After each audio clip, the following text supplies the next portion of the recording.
Okay, so now, like I said, a shift like this is very oftentimes, you can see this right away. You got an obvious contour problem there. You got a lot of space between that arm and that hip, and this hip's actually hitting that arm. And if you look at them from behind, relax, turn around to it, and it'll look more like so. Now just give me a little, not so much, less.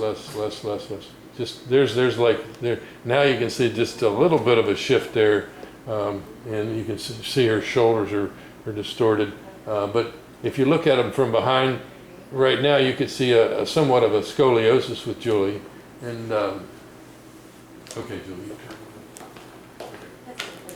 Very good to hold that No, long. it doesn't. Actually, that's interesting because if you hold a ship long enough, it stays there for a while. Does it? Okay. Yeah. And there's a reason for that, but we don't need to get into that today. All right. So the next thing we're going to do is we looked at her general appearance. We observed the crests. Then we really need to look at specifically the crest of her hips and the ASPs and PSIS, and then we'll go from there. So, if you turn around, what I'm going to do here now is, and I'll come around the back of them, and I'm like so, and then I can come into the crest of the ilium and come over top of it. Relax, Julie. That's the truth. Okay, and I can see my knuckles. If I look at them, they're almost perfectly level. So that's my first indication that there's not a leg length discrepancy, because you can get leg length problems with a lot of these lower quarter screen issues. And then the next thing I'll do is come in and try to find her anterior PSIS, the posterior superior iliac spines. And I can feel one there, and I can feel one here. Now, I've got those spines right over my thumbs, and I can look at them, and they are perfectly level. But I might see this or this or this, okay? So if I see posterior superior spines that are not symmetrical, then I note that. Okay, let's say I see one that's lower than the other. And I also am thinking now about this. And if I see a posterior superior spine on this side that's high, and a crest that's high on this side, so I've got a high crest, high posterior superior spine, low crest, low spine. Now I'll turn them around, and let your arms down, and relax. Okay, now and I can look at the crest again from in front, and I'm level, and then now I want to find, and what I usually do is close my eyes and palpate for the spines.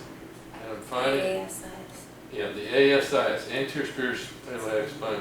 There's one here, I try to get right under it, and then there's one here, and I try to get right under it. So now I look at those, and they're perfectly level, okay? Now, level crest, level PSIS, level ASPs, leg lengths are the same. Like so. Okay. Now, let's say the crests are level, the ASP on this side is high, and the PSIS on the back is low. I might have a posterior nominate, a rotation of the posterior nominate or vice versa. This one may be anteriorly rotated. We don't really know, but if we see those things, and Kenny's going to give you an in-service on the sacroiliac, I don't see many sacroiliacs. Most sacroiliacs are extrasegmental referral pain. But if you see a bunch of symptoms that make you think sacroiliac, like, number one, they stepped off a curb that they didn't see and jarred themselves, or they had some kind of a one-legged incident of some kind, and they have pain at the sacroiliac joint. You look at the crests, and they're fairly good. You look at the PSIS and ASPs, and they're off. You get this bunch of signs thinking that you may have sacroiliac, then you must do a sacroiliac test. And we'll show you about the long sit test. along sit test, if you get that with this scenario of symptoms where you have, let's say this is the posterior spine, the anterior spine, the crest, and you get this kind of thing happening or this kind of thing happening along with this history, then you have to start thinking sacroiliac. Maybe primary, it can be secondary. Many of us feel that these sacroiliac distortions are really secondary phenomena of back problems that cause this to occur. And one of the reasons we think this is because most of the scientific literature shows that there can't be much movement in the sacroiliac joint. Okay, so going on, look at your handout now. We've looked at our landmarks there. Now we do want to look at our spinal posture. Turn around, Julie. All the way, yeah, that's it. And we looked at, we kind of got an idea about, when Julie created a shift, we kind of got an idea about scoliosis. And many times you'll have there's a certain percentage of our population have scoliosis, thoracic scoliosis all the time. And when you see a thoracic scoliosis, you'll see an obvious curvature. You'll see many times a prominent rib cage on one side where there's a convexity. You just note all those things, all right? A sciatic scoliosis would occur down in here where the hips, and you just have some kind of a situation causing these hips to go one way or the other as a result of scoliosis. Okay.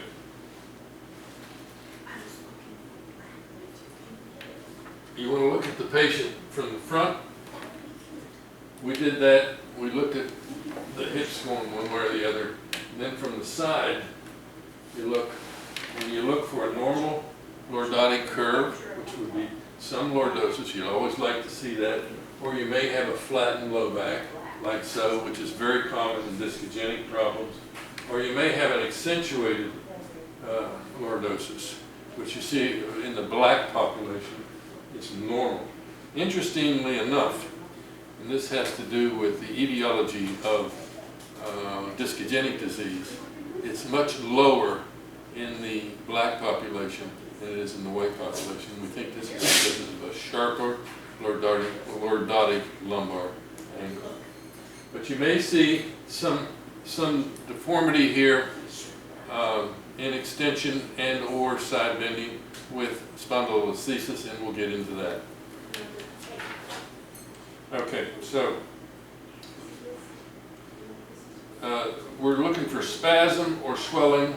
Many times, turn around that way, many times you will see muscle spasm in the low back, and that will cause a distortion. You can see it. Muscle spasm is not a diagnosis, it is a symptom. And so you look at it that way. If there's spasm here, there's a reason for the spasm. That's when you're looking for the reason for the spasm, not the spasm. The spasm is a reaction to something going on that's bad, and you want to get rid of that. So I only stress that because many times with spasm, it becomes a diagnosis, and it's not a diagnosis, it's a symptom. Sometimes, the only time that you would consider it a diagnosis is when the spasm creates a problem. You get a problem, you get spasm, it makes the problem worse, you get more spasm. Then muscle relaxants are going to help that. But muscle relaxants don't really treat the problem, they treat the symptom. Okay. And because low back problems is a self-limiting problem, many times we get the feeling that what we're doing is treating the problem, whereas we're really treating the symptoms of the problem's getting better on its own, which happens most of the time in low back problems, which we're going to talk about. Okay, so that's the end of the first page. The second page we look at, the first thing we're going to do is we're going to look at gross movements. And if you're dealing with a back problem, you don't want to be doing too much of this. You want to do it as tolerated, pretty much. We're going to do backward bending, side bending, and forward bending. So basically all this is face that way. Put your hands here. hurt a little bit, Julie? Now, if it doesn't hurt, I want you to bend forward and try to touch your toes. That's it. And then back up. And you look at how much movement you got. Most people with back problems that are discogenic can't do that very well. So don't force it.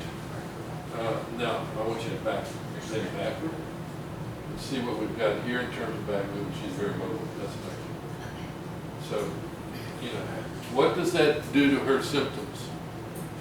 And if you have a significant herniation of a disc, they usually can't do that. And that'll become more obvious to you when I get into the reasons for that. Okay, then turn. Okay, now I want you to slide your hand down this leg. So that's left side bending and then right side bending. Okay, that's enough. That's good. Okay, now if there is a shift, if you suspect a lateral shift, then if you have a lateral shift, let's say this way, then they're not going to be able to side bend that way very well. It's going to be blocked. And so we generally will call that a relevant shift, because once you see a shift in the low back, you really want to be able to determine whether it's relevant or irrelevant. And it's relevant if the side bending is effective, okay? All right, so that's your movement, and that's all you're going to do with movement exam. And you just check, you're looking for pain and reproduction of the pain. And many times it'll be a very abbreviated exam because the patient's not going to be able to do much of that. Especially an acute back, they can't bend forward at all, they can't bend backward at all. They're lucky to be able to walk. So you're not going to be doing a lot of that with acute low back.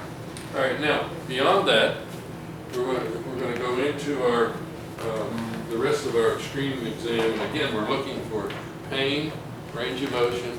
The pain, we're looking for a localization of the pain, what's happening with the pain, the range of motion, and many times we're looking at strength, okay? So the first thing we'll do is heel walk and toe walk to assess the L4, 5 roots and the S1 root. So we want you to walk on your heels, Julie. That's it. And do you see a foot slap, or do you see someone, can they not stay up on their heels?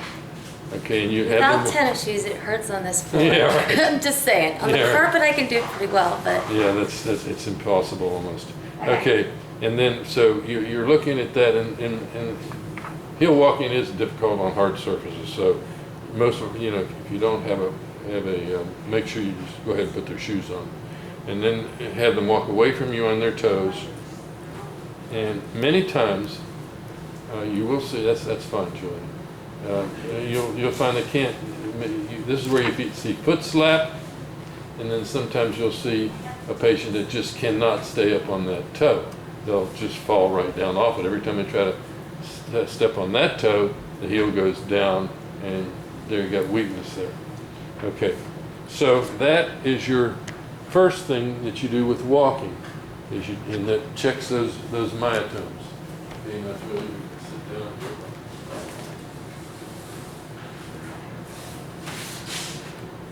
still on camera, Yeah, let's take a look. Just sit down. Pause it for a second.